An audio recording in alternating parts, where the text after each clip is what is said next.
দ্বিতীয় কথা যেটা বলতে চাই, ইসরায়েল একা শক্তিশালী হয় নাই, সুদীর্ঘ সময় পর্যন্ত ব্রিটেন তাকে সহযোগিতা করেছে।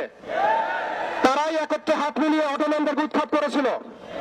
এর পরবর্তীতে পুরো পশ্চিমা বিশ্ব তাকে সহযোগিতা করেছে, আজও করে যাচ্ছে। আমরা ইসরায়েলের ব্যাপারে সোচ্চার, কিন্তু তার বন্ধুদেরকে আমরাও যদি বন্ধুরূপে গ্রহণ করি তাহলে এটা হবে একটা বিচারিত, একটা মুনাফিক আচরণ। আজকে ইসরায়েল টিকে আছে আমেরিকার উপরে। আমরা সুস্পষ্ট বলতে চাই, এই সাপের মাথা ইসরায়েল নয়, এই সাপের মাথা, মূল মাথা হচ্ছে আমেরিকা। আমরা সাপের লেজ নিয়ে কথা বলছি, কিন্তু মাথার কনসুলেট ঘেরাও করার মতো সাহস আমাদের হচ্ছে না। তাদের প্রতিনিধিকে ডেকে এনে জিজ্ঞাসাবাদ করার মতো সাহস আমাদের হচ্ছে না।